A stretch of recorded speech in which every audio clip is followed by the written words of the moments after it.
Hello friends, welcome to my YouTube channel. आज का lecture बहुत ही इंटरेस्टिंग होने वाला है। आज हम इस वीडियो में देखेंगे रिलेशन के बारे में, यानी संबंध वाला जो टॉपिक है वो आज हम इस वीडियो में पूरा करने वाले हैं। साथ में वो भी क्वेश्चन देखेंगे जो पिछले एग्जामों में बार बार पूछे गए हैं। तो आज हम जो संबंध रिलेशन वाला जो टॉपिक है ये अलजेब्रा के अंदर है और ये फर्स्ट ग्रेड और सेकेंड ग्रेड के अंदर कई बार इससे क्वेश्चन है वो पूछे जाते हैं। तो चलिए आज देखते हैं रिलेशन संबंध है वो क्या होता है, इसमें कौन कौन सी टाइप्स है इसकी, साथ में इसमें कितने क्वेश्चन भी पिछले एग्जाम में बार बार पूछे गए हैं। तो संबंध है वो क्या होता है। संबंध के अंदर अगर बात करें तो कोई भी संख्याएं हैं, कोई जो उपसमुच्चय दे रखा है उसके साथ में अगर दूसरा जो उपसमुच्चय जो हम बना रहे हैं उसके साथ में उसके जो किस तरह से संबंध रहते हैं वो आज हम इस वीडियो में देखने वाले हैं। संबंध की बात करें तो कार्तीय गुणनफल यानी कार्तीय गुणनफल a क्रॉस b का मान जो प्रत्येक उपसमुच्चय होता है a और b के अंदर उनका जो संबंध होता है वह रिलेशन कहलाता है। तो इसकी जो परिभाषा है वो आप लिख सकते हैं, कार्तीय गुणनफल a क्रॉस b के उपसमुच्चय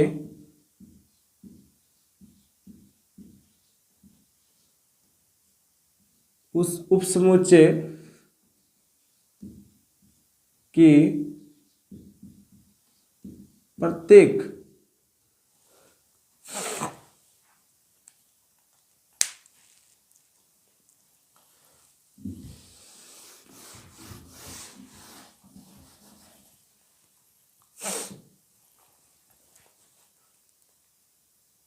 hello friends, welcome to my YouTube channel. आज का लेक्चर बहुत ही इंटरेस्टिंग होने वाला है। आज हम इस वीडियो में देखने वाले हैं रिलेशन के बारे में। रिलेशन वाला टॉपिक है ना, आज उसको कंप्लीट करने वाले हैं। रिलेशन यानी संबंध है वो टॉपिक फर्स्ट ग्रेड और सेकंड ग्रेड के अंदर जो पूछा जाता है। तो यहाँ पर से जो hello friends, welcome to my YouTube channel. आज का लेक्चर बहुत ही इंटरेस्टिंग होने वाला है। आज हम इस वीडियो में देखने वाले हैं रिलेशन टॉपिक के बारे में। रिलेशन टॉपिक से फर्स्ट ग्रेड सेकंड ग्रेड के अंदर कई बार क्वेश्चन है वो पूछे गए हैं। किस एग्जाम में कौन से क्वेश्चन पूछे गए हैं वो भी आज हम इस वीडियो में कंप्लीट करने वाले हैं। तो रिलेशन टॉपिक को आप लास्ट तक जरूर देखना। रिलेशन की बात करें, संबंध क्या होता है, जो कोई भी गुणनफल होता है a क्रॉस b उसके अंदर जो प्रत्येक उपसमुच्चय का संबंध है वो a या b से होता है तो वह क्या कहलाता है, रिलेशन कहलाता है। तो इसकी जो परिभाषा है वो हम देख सकते हैं। इसकी परिभाषा क्या है, परिभाषा है कार्तीय गुणनफल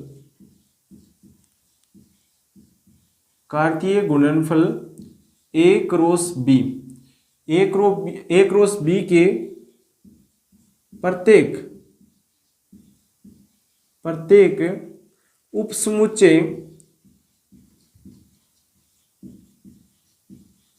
प्रत्येक उपसमुच्चयों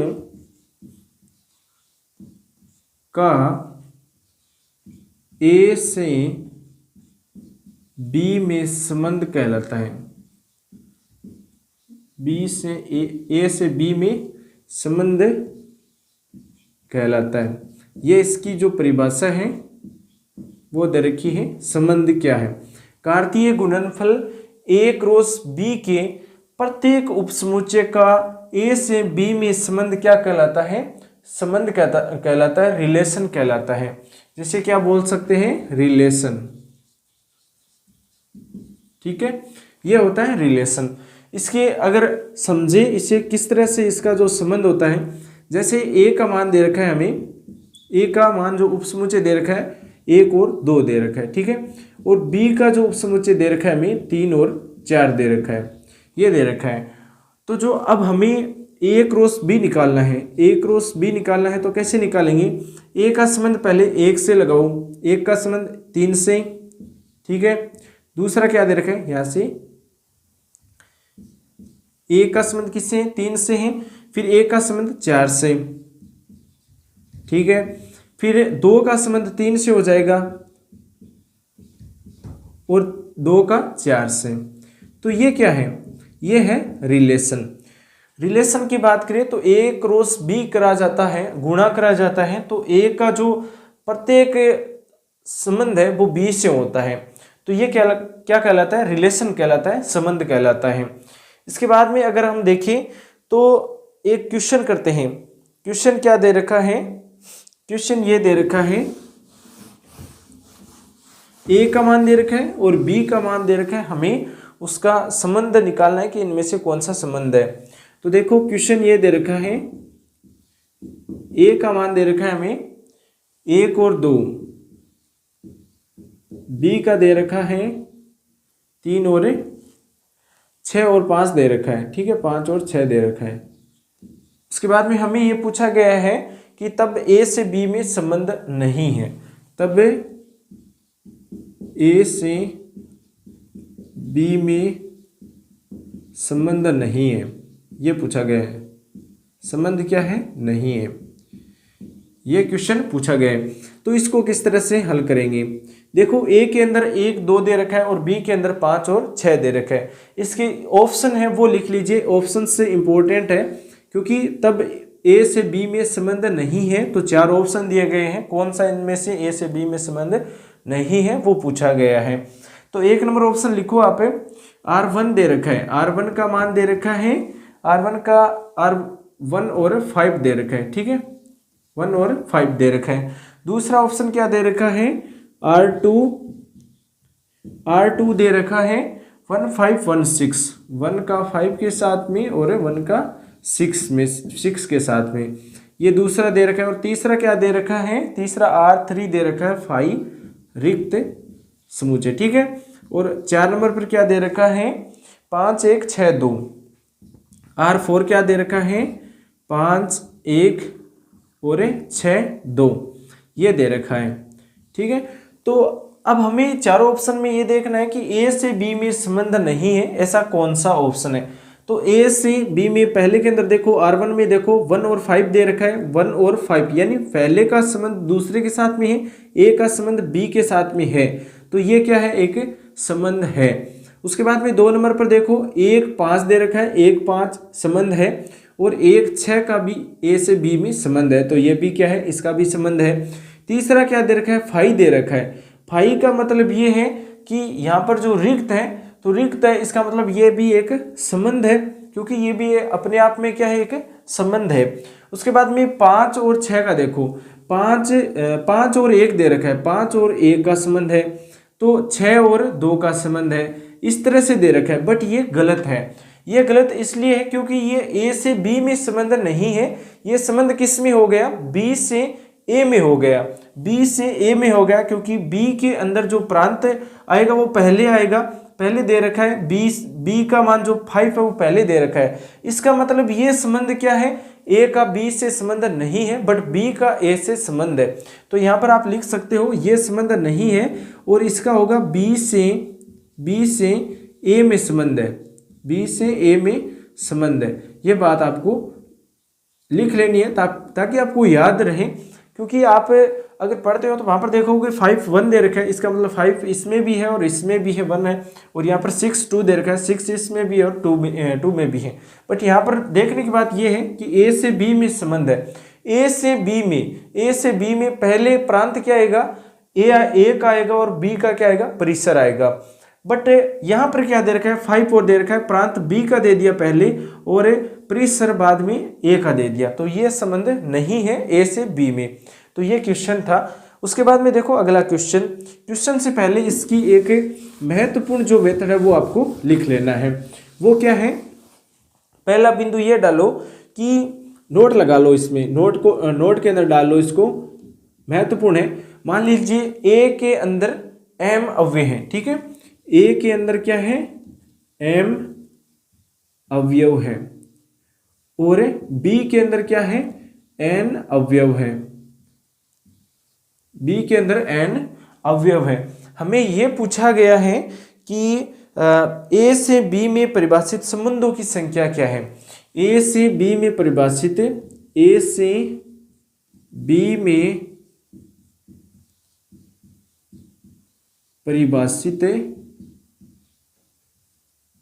संबंधों की संख्या, संबंधों की संख्या यह है संबंधों की संख्या हमें पूछी गई है। तो पहला टॉपिक ये डालो, पहला बिंदु डालना है हमें, संबंधों की संख्या कैसे निकालेंगे। ठीक है, संबंधों की संख्या निकालने का सूत्र क्या है, संबंधों की संख्या ये हमें निकालनी है। तो इसका सूत्र क्या हो जाएगा, 2 की पावर m इंटू एन हो जाएगा। यह हो जाएगा संबंधों की संख्या निकालने का सूत्र, 2 की पावर m इंटू एन हो जाएगा। mn बोल सकते हैं 2 की पावर mn। दूसरा क्या है, दूसरा ये है कि अरिक्त संबंधों की संख्या निकालने का सूत्र क्या होगा, यानी संबंध निकालने का सूत्र तो 2 की पावर mn हो गया, बट यहाँ पर आ जाए कि अरिक्त यानी 5 वाला जो था ना, R3 में 5 वाला था, तो वह क्या था, अरिक्त था। तो अरिक्त संबंधों की संख्या का जो सूत्र है वो क्या हो जाएगा, अरिक्त संबंधों की संख्या, संबंधों की संख्या ये आप किस तरह से निकाल सकते हैं। इसका सूत्र क्या हो जाएगा, 2 की power m into n minus 1।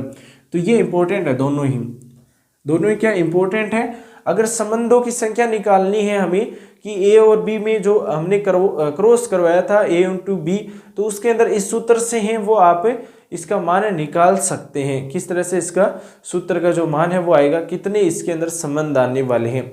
तो ये थे दो सूत्र, 2 की पावर mn अगर संबंधों की संख्या निकालनी है, अरिक्त संबंधों की संख्या आपको निकालनी है, तो उसके लिए सूत्र हो जाएगा 2 की power m into n minus का 1 हो जाएगा। ओके, तो ये दो सूत्र आप लिख सकते हैं। उसके बाद में देखते हैं, उसके बाद में देखो प्रांत व परिसर। प्रांत व परिसर क्या होता है, डोमेन एंड रेंज। तो प्रांत और परिसर देखो, अब देखेंगे प्रांत और परिसर, ये आपने लिख लिया है, मिटा देंगे। उसके बाद में देखो प्रांत और परिसर, प्रांत परिसर, प्रांत और परिसर और परिसर। प्रांत और परिसर को क्या बोलते हैं, डोमेन एंड रेंज। ठीक है, डोमेन एंड रेंज। प्रांत क्या होता है, परिसर क्या होता है, ये हमें पता होना चाहिए, क्योंकि हम रिलेशन पढ़ रहे हैं। ये आपको पता पहले ही होना चाहिए, क्योंकि जो पिछले टॉपिक हमने पढ़े हैं, जो एक तो जो सेट वाला पढ़ा है, सब सेट वाला देखा है, अब देख रहे हैं हम रिलेशन। रिलेशन के अंदर अगर आपको प्रांत परिसर में दिक्कत आती है तो देख लीजिए प्रांत और परिसर क्या होता है। प्रांत की बात करें तो संबंध आर के प्रत्येक युग्मों के प्रथम अवयवों का जो समुच्चय होता है वह प्रांत कहलाता है, और जो दूसरा समुच्चय होता है वह परिसर कहलाता है। तो इसकी परिभाषा अगर आप लिखना चाहो तो संबंध आर के क्रमित युग्मों के, संबंध आर के, संबंध आर के क्रमित युग्मों, क्रमित युग्मों के प्रथम अवयवों का समुच्चय, के प्रथम अवयवों का समुच्चय, अवयवों का समुच्चय, साथ में द्वितीय अवयवों का समुच्चय। प्रथम अवयव का समुच्चय क्या होता है, प्रांत, तथा द्वितीय अवयव का समुच्चय, द्वितीय अवयव का समुच्चय है वो क्या कहलाता है, परिसर कहलाता है। समुच्चय परिसर कहलाता है। यह था प्रांत और परिसर। एग्जाम्पल के द्वारा समझेंगे, क्योंकि इस तरह से परिभाषा में अगर आप देखते हो तो परिभाषा तो आपको कहीं पर भी मिल जाएगी, लेकिन प्रांत परिसर का पता कैसे निकाल सकते हैं, इसके लिए आपको एक एग्जाम्पल देखना है। जैसे ए के अंदर दे रखा है, ए के अंदर दे रखा है हमें, ए के अंदर मान लीजिए 1 2 3 ये दे रखा है, और बी के अंदर हमें ये दे रखा है 3 और 4 ये दे रखा है। तो इसको अगर गुणा कराते हैं तो किस तरह से करवाते हैं, 1 का 3 के साथ, 1 का 4 के साथ में, फिर 2 का 3 के साथ में और 2 का 4 के साथ में। तो यहाँ पर जो बात करें हम, 2 का जोड़ा बनेगा ना, 2 का जोड़ा बनेगा। जैसे 1 3 1 4 2 3, 2 4, ठीक है, फिर 3 3 और 3 4 हो जाएगा। तो ये जो बन रहा है ना, यहाँ पर प्रांत और परिसर क्या है, जो फर्स्ट पद है ना, जो फर्स्ट अव्यय बोलते हैं हम, ये फर्स्ट अव्यय है, ये इसकी क्या है, प्रांत है। यहाँ पर प्रांत देखिए तो 1 1 2 2 3 3, ये क्या है, ये क्या है, प्रांत है। पहला जो पद है ना, पहला जो अव्यय, सॉरी पहला अव्यय है इस समुच्चय के अंदर, पहले ये जो समुच्चय ये क्या है, प्रांत है।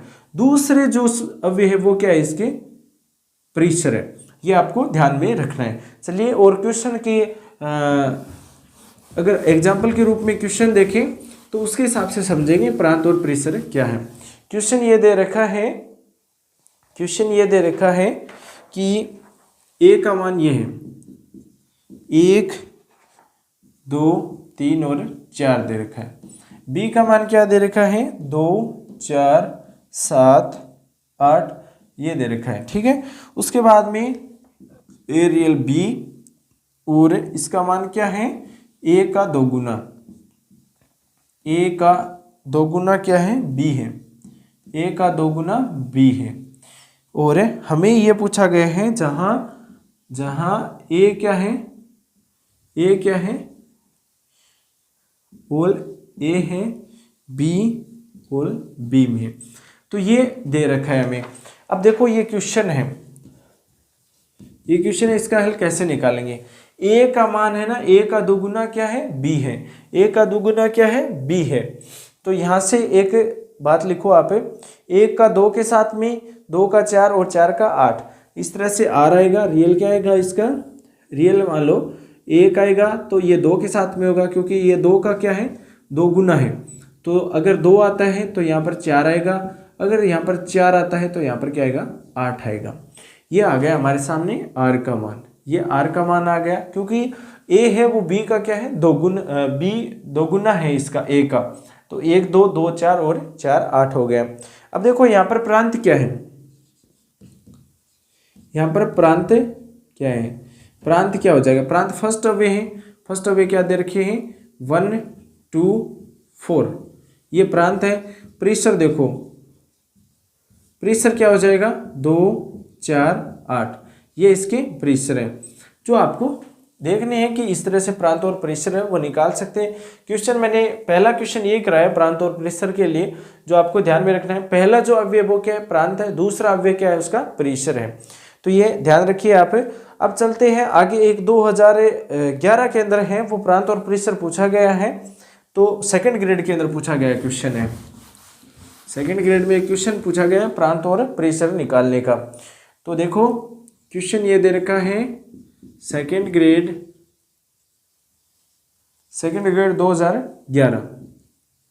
2011 में ये क्वेश्चन पूछा गया है। क्वेश्चन क्या दे रखा है, आर का मान दे रखा है एक्स और वाई दे रखा है, फिर वाई बराबर क्या दे रखा है, मापांक x माइनस 1 मापांक दे रखा है, और x क्या है, प्राकृत संख्या यानी z है, z दे रखा है, और x का मान है वो कहाँ तक होना चाहिए, 3 तक होना चाहिए। ये हमें r का मान दे रखा है, का प्रांत व परिसर ज्ञात करो, का प्रांत व परिसर ज्ञात करो, व परिसर ज्ञात करो। ये क्वेश्चन पूछा गया है, ये क्वेश्चन पूछा गया है 2011 में आरपीएससी सेकंड ग्रेड के अंदर। तो यहाँ पर x का मान रखो, फिर y का रखो, x का रखो, फिर y का रखो। तो यहाँ पर देखिए मापांक लगा है ना, इसका मतलब क्या है, प्लस माइनस दोनों है, प्लस माइनस यहाँ पर दोनों है। तो हमें जो मान प्राप्त होंगे, पहले 0 रखेंगे, फिर 1 रखेंगे, फिर 2 रखेंगे, फिर 3 रखेंगे, क्योंकि 3 तक हमें लेना है। x मापांक का मान क्या है दोस्तों, 3 के बराबर, यानी 3 तक, बड़े से बड़ा 3 तक है। यहाँ पर लेस देन दे रखा है x का मान मापांक का। तो यहाँ पर जो मान आएगा वो क्या आएगा, यहाँ पर जो x का मान आएगा ना वो क्या आएगा, माइनस का 3 आ जाएगा, माइनस का 2 आ जाएगा, और माइनस का 1 0 1 2 3, ये आएगी x का मान। क्योंकि यहाँ पर x का मान 1 रखो, माइनस का 3 रखो, पहले 1 रखो तो माइनस का 2 आ जाएगा, और -2 मापांक के बाहर आएगा, तो प्लस माइनस 2 आने वाले हैं। तो इस तरह से यहाँ पर आपको 1 2 3 4 5 6 और 7 संख्याएं, 7 अवयव हैं वो मिलने वाले हैं। तो इसके प्रांत और परिसर कैसे ज्ञात करेंगे? x का मान निकाल लिया हमने, अब r का मान निकालो। r का मान निकालने के लिए यहाँ पर x की जगह x को, y की जगह y रखो। तो यहाँ पर -3 रखता हूँ मैं तो -4 आता है, यानी बाहर आएगा मापांक से तो प्लस, माइनस का है वो प्लस हो जाता है। तो 1 रखेंगे तो इसका मान क्या आएगा? -3 रखेंगे तो -3 रख दिया मैंने यहाँ पर y की जगह, x की जगह, y का मान क्या आएगा फिर? 4 आ जाएगा। ठीक है, अगर मैं -2 रखूँ यहाँ पर, -2 रखूँ तो -3 होता है, और -3 बाहर आएगा तो +3 होगा, -2 और 3। यहाँ पर देखो मैंने -1 रख दिया तो क्या आता है? +2 आता है। दूसरा आगे देखो, अगर मैं यहाँ पर 0 रख दूँ तो -1 और -1 है वो मापांक से बाहर आएगा तो 1 हो जाएगा। ठीक है, तो मैंने 0 रखा, 1 हो गया। फिर देखो, फिर यहाँ पर मैंने 1 रखा तो 0, 1 - 1 0 होगा, जो क्या आएगा? 0 आएगा। 1 रखा तो मैंने इसका मान क्या है? 0 आया है। उसके बाद में देखो मैंने 2 रखा, ये 2 रखा है यहाँ पर, 2 में से 1 गए 1, तो 2 में से 1 गए 1 बच गया। फिर मैंने यहाँ पर 3 रखा, 3 में से 1 गए 2, तो 3 रखने पर क्या आता है? 2 आता है। ये आ गया हमारे सामने आर का मान। आर का मान आ गया ना। अब यहाँ से प्रांत और परिसर निकालो। प्रांत क्या हो जाएगा? प्रांत मैंने बताया था, पहला जो अव्यय है -3, -2, -1, 0, 1 2 3, ये क्या है? प्रांत है। परिसर निकालो। परिसर क्या है? जो पिछला अव्यय है 4 3 2, 4 3 2, उसके बाद में 1 0 1 और 2, ये इसके परिसर है। 2011 में एक क्वेश्चन पूछा गया था प्रांत और परिसर निकालने के लिए, जिसका आंसर ये होगा प्रांत और परिसर। चलो ये क्वेश्चन हो गया 2011 में पूछा गया क्वेश्चन। अब देख लो प्रतिलोम संबंध क्या है, इनवर्स रिलेशन क्या है। इनवर्स रिलेशन क्या होता है? इनवर्स रिलेशन क्या है? इनवर्स रिलेशन प्रतिलोम संबंध।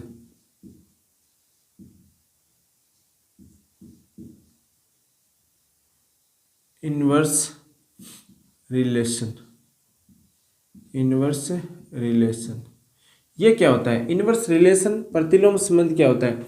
जैसे r का मान है, उसका प्रतिलोम क्या होगा? r इनवर्स हो जाएगा। तो ये क्या इसका एक प्रतिलोम संबंध होता है। जैसे यदि r समुच्चय a से b में संबंध है, तब r का प्रतिलोम क्या होगा? r इनवर्स हो जाएगा, जो क्या है? b से a में एक संबंध होता है। यदि r के r समुच्चय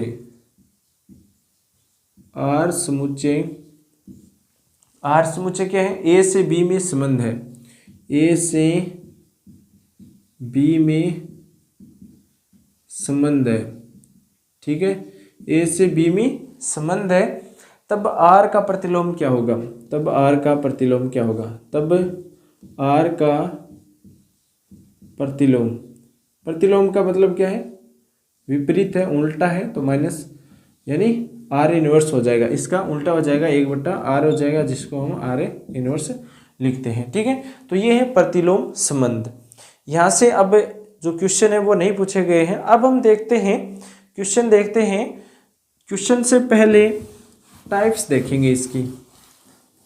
संबंध कितने टाइप के हैं जो महत्वपूर्ण है, बस संबंध में टाइप्स ही है। इसकी जो टाइप्स दे रखी है ना, वही इंपॉर्टेंट है संबंध के अंदर, रिलेशन टॉपिक के अंदर। जो टाइप है वो देख लो। टाइप क्या है? टाइप है वो इसकी लगभग 7 टाइप है, 7-8 टाइप है, जो आपको याद रखनी है कौन कौन सी है। वो मैं आप बोलो तो एक साथ में लिखा दूं, यहाँ पर एक साथ में हम लिखेंगे कि इसका जो संबंध है वो किस तरह से है, लेकिन साथ में क्या है, हमें एग्जाम्पल भी करने हैं, तो हमें अलग अलग करना होगा। एक एग्जाम्पल आपको बताया जाएगा। उसके बाद में देखो, पहला है तत्समक संबंध, आइडेंटिटी रिलेशन। पहला क्या है? पहला है तत्समक संबंध, जिसे बोलते हैं आइडेंटिटी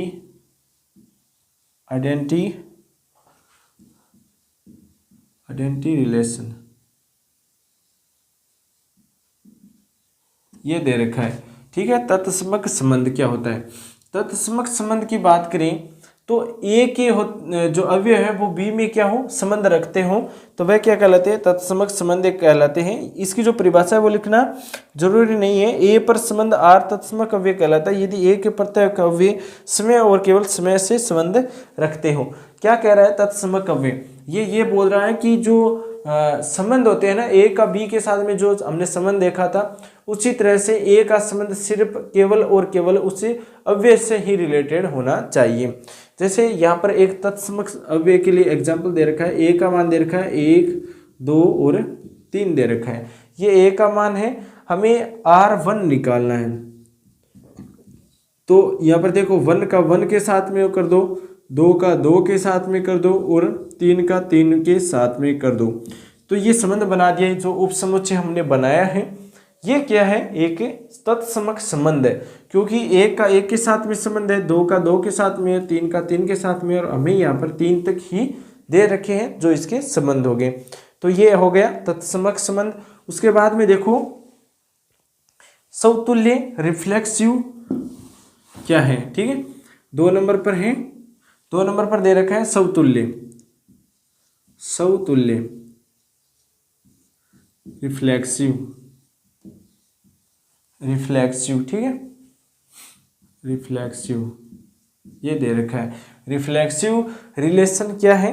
तो इसकी बात करें तो समुच्चय ए पर संबंध आर समतुल्य संबंध कहलाता है यदि ए के प्रत्येक अवयव का संबंध से समय से संबंध है। ए से जो ए के प्रत्येक अवयव का समय से संबंध है।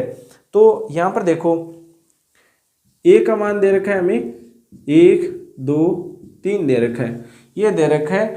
अब हमें पूछा गया है कि समतुल्य होगा, कब होगा समतुल्य?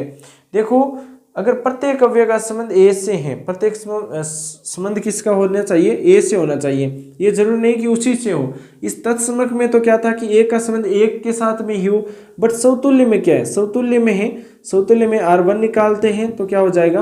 R का 2 के साथ में, 2 का 3 के साथ में और 3 का 1 के साथ में, इस तरह से इसे लिखा जाता है। तो ये क्या है कि समतुल्य नहीं है। बट समतुल्य क्यों नहीं है?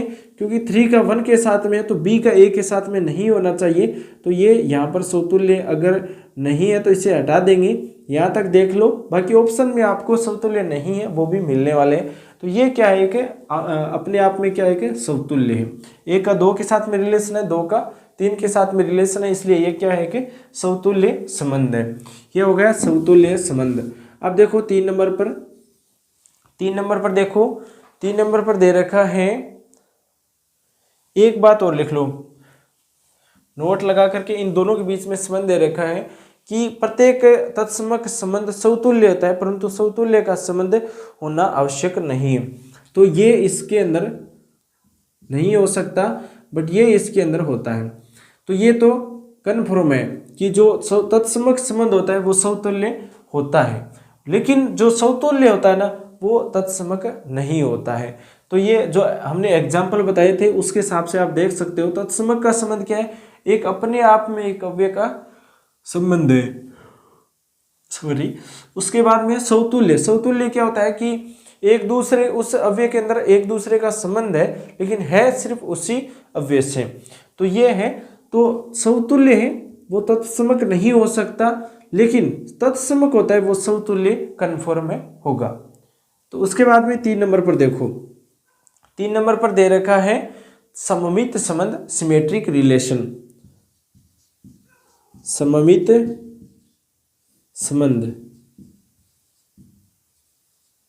सिमेट्रिक रिलेशन ये है। सममित संबंध का मतलब क्या होता है? संबंध आर सममित संबंध कहलाता है यदि संबंध आर सममित संबंध कहलाता है, सममित संबंध कहलाता है यदि कहलाता है यदि क्या हो, ए का रियल है वो बी में हो और बी का ए में हो, और जहाँ ए और बी क्या है होना चाहिए। तो ये है, यानी अगर हम देखते हैं 1 और 2 का देखते हैं तो 2 का 1 में भी संबंध होना चाहिए, तो वो क्या होता है, सममित संबंध होता है। यानी जस्ट ही जो उसके अगला है, एक एग्जाम्पल देखो, एग्जाम्पल ये दे रखा है कि 1 2 3 है, ए का मान क्या है 1 2 3 दे रखा है। तो यहाँ से देखो, यहाँ से R1 का मान निकालेंगे तो कैसे निकालेंगे, ए का 2 के साथ में संबंध है, 2 का 3 के साथ में संबंध है, तो ये क्या है, एक सममित संबंध है, क्योंकि ए का बी के साथ में संबंध है और बी का ए के साथ में संबंध है। यहाँ पर देखो A B B A B C हो जाएगा, तो ए का बी के साथ में और बी का संबंध ए के साथ में हो, तो वो क्या कहलाता है, सममित संबंध कहलाता है। ठीक है, अब जो 4 नंबर पर है वो कौन सा है, 4 नंबर पर हमें दे रखा है प्रतिसममित। प्रतिसममित क्या होता है, एंटीसिमेट्रिक, प्रतिसममित,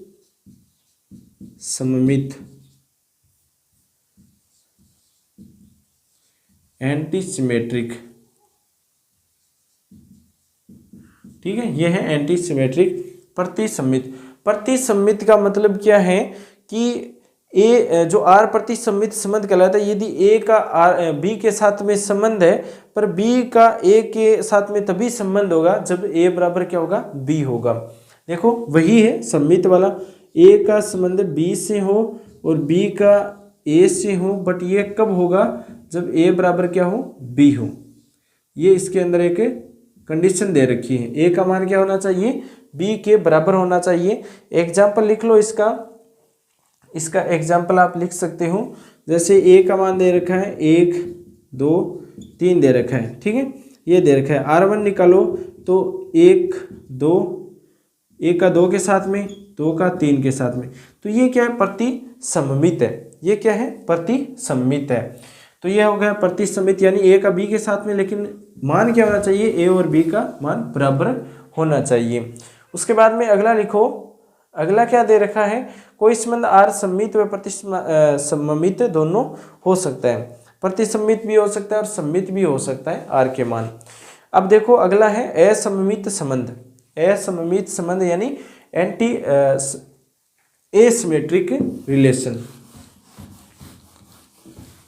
पांचवा क्या है, असममित संबंध। असममित संबंध, असममित संबंध। असममित संबंध की बात करें तो जो आर संबंध है, आर संबंध है, असममित संबंध कहलाता है यदि ए का बी के साथ में संबंध हो, लेकिन बी का ए के साथ में संबंध होना कोई जरूरी नहीं है। ये दे रखा है इसने कि ए का संबंध क्या हो, बी में हो, लेकिन बी का संबंध ए में नहीं हो, और इसके साथ में हमें ये आंसर निकालना है इसका। देखो 1 2 3, इसको किस तरह से लिख सकते हैं, असममित संबंध। किस तरह से लिखेंगे, जैसे 1 का 2 के साथ में है और 2 का 3 के साथ में, तो ये क्या हो गया, असममित संबंध हो गया। R1 का मान ये है असममित, ये क्या है, असममित है। तो ये असममित संबंध है। 5 नंबर पर संक्रामक संबंध। संक्रामक संबंध कौन सा है, 6 नंबर पर है संक्रामक संबंध। संक्रामक संबंध क्या है, संक्रामक संबंध की बात करें तो ए का बी के साथ में संबंध हो और बी का सी के साथ में संबंध हो और ए का सी के साथ में संबंध हो। ये ऐसे दे रखा है, ए का संबंध बी से हो, बी का संबंध सी से हो और ए का संबंध सी से हो। ये इसकी कंडीशन है संक्रामक संबंध की।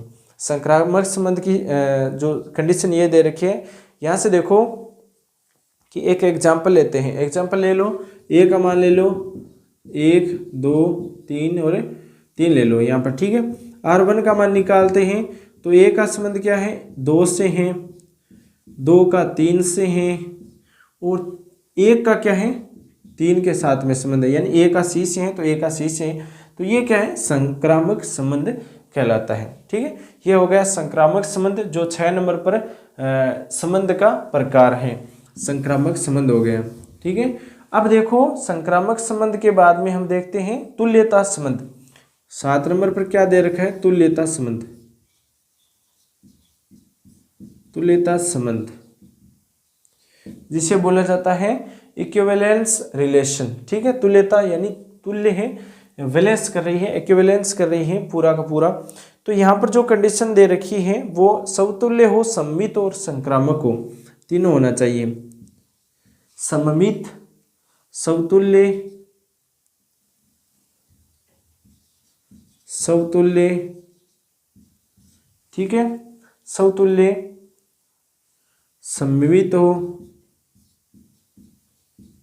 सममित हो, समतुल्य हो, सममित हो और संक्रामक हो, तब क्या होता है? तुल्य का संबंध होगा, संक्रामक हो। ये अगर तीनों कंडीशन साथ में लग रही है ना तो क्या होगा? तुल्यता संबंध है। और महत्वपूर्ण भी है क्योंकि तीनों कंडीशन इसके साथ में, इसलिए ये इंपॉर्टेंट है तुल्यता संबंध। तुल्यता संबंध है वो क्या है? एक महत्वपूर्ण संबंध है। अब देखो यहाँ से कोई क्वेश्चन है, वो पूछा गया क्वेश्चन अगर हम देखते हैं तो एक क्वेश्चन पूछा गया है 2022 में। 2022 में एक क्वेश्चन पूछा गया है, जो इसकी टाइप्स है ना, यहाँ से 2022 में एक क्वेश्चन पूछा गया है। क्वेश्चन कौन सा है? क्वेश्चन ये दे रखा है कि a का मान 3, 6, 9, 12 है। ये कहाँ पर पूछा गया है? सेकेंड ग्रेड 2022 में ये क्वेश्चन पूछा गया था। a के मान दे रखे हैं 3, 6, 9, 12। a का मान क्या दे रखा है? 3, 6, 9 और 12 ये दे रखा है a का मान। और r का मान हमें क्या दे रखा है? 3 दे रखा है, 3 दे रखा है। और उसके बाद में देखो 6, 6, 9, 9 और एक दे रखा है 12, 12, 12, 12, 6, 12। किसी तरह से लिख सकते हो, ठीक है। 3, 9 ये क्वेश्चन आया हुआ है इसलिए मैं सेम टू सेम लिख रहा हूँ 3, 12, ताकि आपको अच्छे से विश्वास हो जाए कि सेकेंड ग्रेड 2022 में हाँ ये क्वेश्चन पूछा गया है। उसके बाद में देखो 3, 12 आ गए। 3, 12 के बाद में क्या ले रखा है? 3 और 6 दे रखा है, 3, 6 दे रखा है, ये पूछा गया है। यहाँ पर हमें पूछा गया है तब संबंध आर है, तब संबंध आर कौन सा है? संबंध आर कौन सा है? 3 का 3 के साथ में है और 6 का 6 के साथ में है, बट यहाँ पर 3 का 9 के साथ में है, न कि 3 का 3 के साथ में है। तो ये क्या हो जाएगा? जो समतुल्य है वो तो नहीं होने वाला है, उसके समतुल्य होगा। क्योंकि समतुल्य इसलिए होगा क्योंकि 3 का 3 में भी है, 6 का 6 में भी है। दूसरा ए का बी में, बी का सी में होना चाहिए और ए का सी में भी होना चाहिए। तो यहाँ पर 6 का 12 में है, 3 का 9 में मिल जाएगा आपको। तो ये क्या है? आर क्या है? यहाँ पर आर क्या है? एक तो समतुल्य है, एक तो क्या है? समतुल्य है। दूसरा जो संक्रामक है, संक्रामक कौन सा था? ए का बी का बी के सी के साथ में और ए का सी के साथ में, यानी 3 का 12 के साथ में, 3 का 9 के साथ में, 3 का 6 के साथ में। तो ये क्या है? संक्रामक भी है, समतुल्य भी है, संक्रामक भी है। ये दोनों दे रखे हैं और 2022 में ये क्वेश्चन पूछा गया है। अब देखो एक क्वेश्चन है जो सेकेंड ग्रेड 2022 में संस्कृत डिपार्टमेंट में पूछा गया है, संस्कृत डिपार्टमेंट में पूछा गया है। सेकेंड ग्रेड 2022 में एक 2022 के अंदर संस्कृत डिपार्टमेंट में पूछा गया, लेकिन उससे पहले हम क्या करेंगे? एक 2018 में पूछा गया क्वेश्चन वो करेंगे। यहाँ पर कर लो 2018 क्वेश्चन यहीं से आने वाले हैं, ठीक है, क्वेश्चन यहीं से बनते हैं। तो ये 2018 में पूछा गया क्वेश्चन कौन सा है? ये दे रखा है समुच्चय आर, समुच्चय आर, समुच्चय बराबर आर दे रखा है। ए का रिलेशन बी में है, तब क्या है? सेक स्क्वायर ए माइनस 10 स्क्वायर बी बराबर में 1, ये है। तो इसका पहले मान निकालो, सॉल्यूशन करो, पहला समतुल्य निकालो, समतुल्य है या नहीं है। समतुल्य होगा अगर ए का मान क्या हो? ए का संबंध क्या हो, ए के साथ में हो, तब सेक स्क्वायर ए माइनस टेन स्क्वायर ए हो जाएगा। और इसका मान क्या होता है, एक होता है।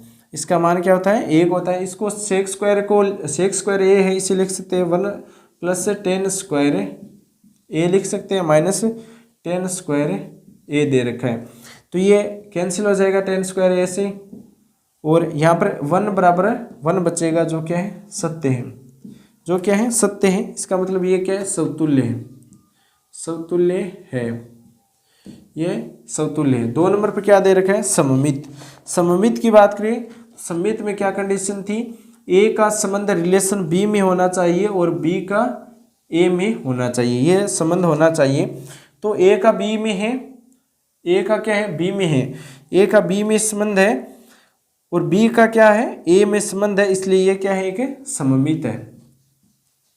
सममित भी है, सममित भी है। ठीक है। संक्रामक संक्रामक की कंडीशन क्या थी, 3 नंबर पर दे रखा है संक्रामक।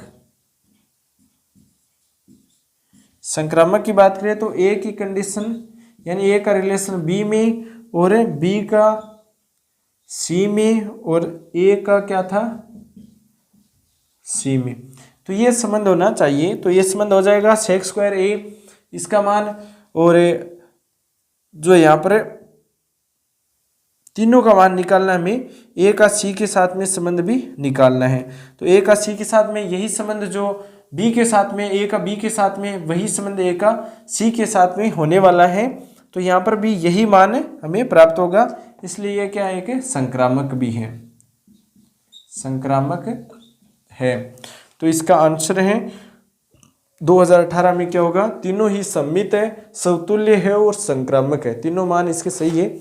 अब एक करो 2022 में पूछा गया क्वेश्चन है, संस्कृत डिपार्टमेंट में पूछा गया है, क्योंकि संस्कृत डिपार्टमेंट का एग्जाम अभी नज़दीक है, इसलिए जरूरी है, संस्कृत डिपार्टमेंट में है। डिपार्टमेंट 2022 में क्वेश्चन पूछा गया है। कौन सा क्वेश्चन है, क्वेश्चन ये है, समुच्चय आर, समुच्चय आर दे रखा है, ए का रिलेशन बी में है, साइन स्क्वायर ए प्लस कोस स्क्वायर बी बराबर 1 दे रखा है। तो पहला हमें निकालना है समतुल्य। समतुल्य है क्या, ए का रिलेशन ए में है, ए का रिलेशन ए में है, क्योंकि ये देखो साइन स्क्वायर ए यहाँ पर प्लस कोस स्क्वायर ए है, इसका मान क्या होता है, 1 होता है, इसका मान 1 होता है, इसलिए ये क्या है, एक सत्य कथन है। तो सत्य कथन है तो इसका मतलब क्या है, समतुल्य भी है। सत्य का मतलब क्या है, समतुल्य भी है। 2 नंबर पर देखो, 2 नंबर पर हमें सममित देखना है, सममित देखना है। सममित के लिए क्या है, यहाँ पर देखो साइन स्क्वायर का मान रखो, 1 माइनस से कोस स्क्वायर ए हो जाएगा, प्लस से कोस स्क्वायर ए हो जाएगा, माइनस बराबर में 1 होना चाहिए। कोस से कोस कैंसिल हो गया, 1 बराबर क्या हो गया, 1 हो गया। इसका मतलब क्या है, सममित भी है, सममित है। तीसरा क्या है, तीसरा है संक्रामक। संक्रामक, संक्रामक की कंडीशन क्या थी, ए का संबंध बी से रिलेशन होना चाहिए, बी का सी में होना चाहिए और ए का रिलेशन सी में होना चाहिए। ये 3 कंडीशन थी संक्रामक के लिए। तो उसी तरह से इसको हल करेंगे, दोनों को जोड़ेंगे, ए का बी में, बी का और सी में, और ए का सी में। तो ये क्या आएगा, सत्य आएगा और संक्रामक भी है, संक्रामक भी है, संक्रामक है। ये क्वेश्चन 2022 में संस्कृत डिपार्टमेंट में पूछा गया क्वेश्चन है। अब देखो कुछ महत्वपूर्ण सूत्र, कुछ महत्वपूर्ण सूत्र हैं वो आपको लिख लेने हैं, कौन से हैं। ये क्वेश्चन अगर आपने कर लिया, सीधा क्वेश्चन है, बस 5 टाइप पढ़ लो, संबंध की, रिलेशन की 5 टाइप पढ़ लो और क्वेश्चन आसानी से हल हो जाएगा। अब कुछ सूत्र दे रखे वो हमें लिखने होंगे। लिखो, सममित संबंधों की संख्या, नोट डाल लो, सममित संबंधों की संख्या निकालने का सूत्र क्या है, संबंधों की संख्या। इसका सूत्र क्या होगा? इसका सूत्र हो जाएगा, देखो अगर ए में n अव्यय है और ए पर परिभाषित संबंधों की संख्या तो हमने देखी थी 2^2n हो जाएगा। अगर अरिक्त है तो उसके लिए 2^mn-1 था। संबंधों की संख्या अगर निकालनी है तो इसका सूत्र हो जाएगा 2^n+1/2, ये हो जाएगा। ठीक है, उसके बाद में अरिक्त सममित संबंधों की संख्या, अरिक्त सममित संबंधों की संख्या, संबंधों की संख्या ये देखना था। तो इसका सूत्र क्या था? 2^n+1/2 और माइनस का 1 था, वही है अरिक्त वाला, माइनस का 1 कर दो तो ये दोनों सूत्र ही महत्वपूर्ण हो जाएंगे। अब देखो अगला क्या दे रखा है? आंशिक क्रम संबंध क्या है? आंशिक क्रम संबंध क्या है, ये हमें पूछा गया है। आंशिक क्रम संबंध, अब देखेंगे आंशिक क्रम संबंध। आंशिक क्रम संबंध, ये कौन सा संबंध है? आंशिक क्रम संबंध। इसके लिए कुछ कंडीशन दे रखी है हमें जो आपको याद करनी है। समुच्चय ए पर संबंध आर आंशिक क्रम संबंध होगा यदि समतुल्य हो, समतुल्य हो। समतुल्य के लिए कंडीशन क्या थी? ए रिलेशन और प्रत्येक ए की मान क्या हो? ए में शामिल हो। प्रतिसम्मित हो, प्रतिसम्मित हो,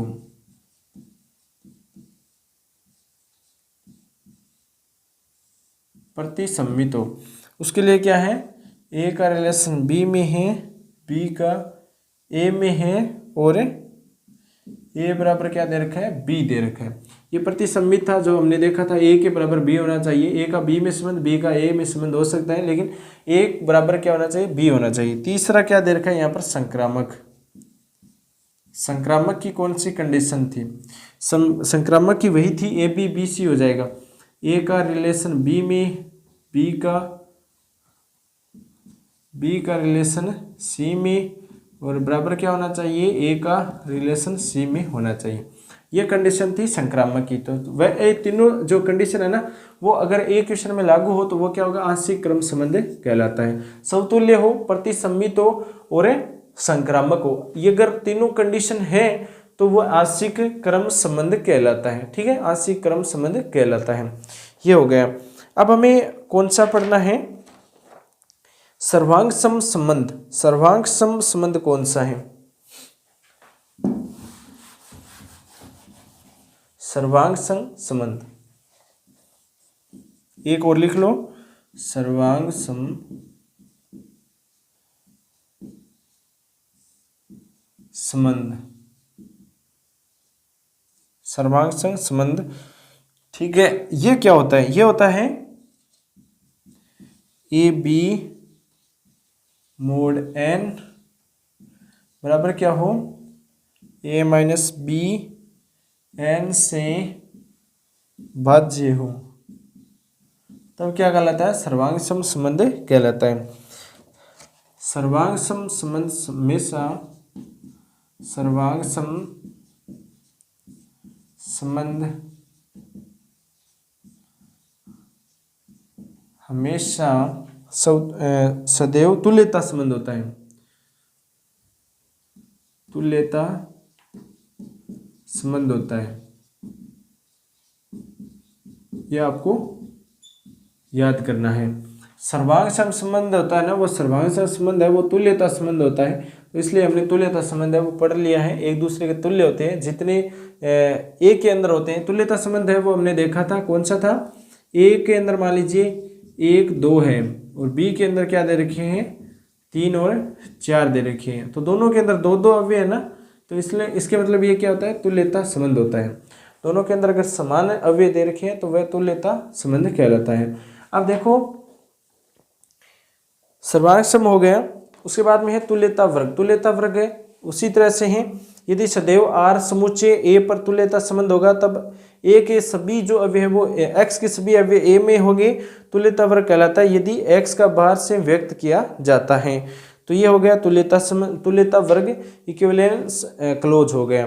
तो आज के जो क्वेश्चन है ना वो हमने कर लिए कंप्लीट। यहाँ पर एक क्वेश्चन देख लो, लास्ट में एक क्वेश्चन देख लो। क्वेश्चन क्या दे रखा है, क्वेश्चन ये दे रखा है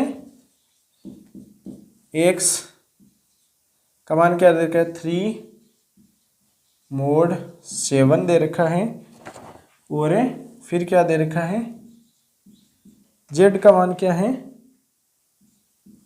ओल p का मान है ओल z है का हल समुच्चय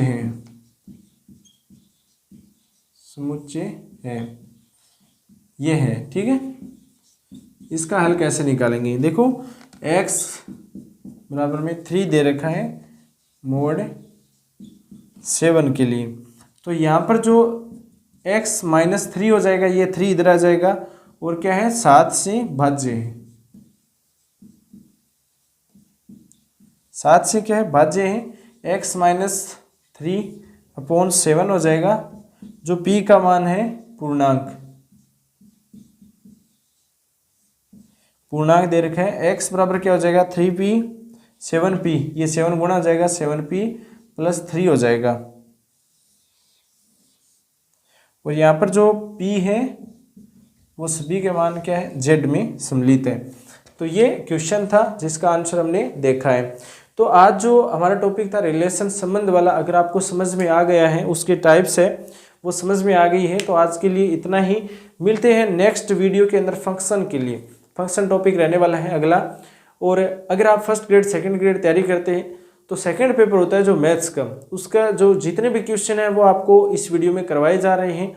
धीरे धीरे हम जो सभी सिलेबस है वो कवर करने वाले हैं, तो आप इसी चैनल पर जुड़े रहें, साथ में अपने दोस्तों के साथ भी इस वीडियो को शेयर करें, चैनल को सब्सक्राइब करवाएं, वीडियो को लाइक करके अपने दोस्तों के साथ शेयर जरूर करना है। ठीक है, मिलते हैं नेक्स्ट वीडियो में।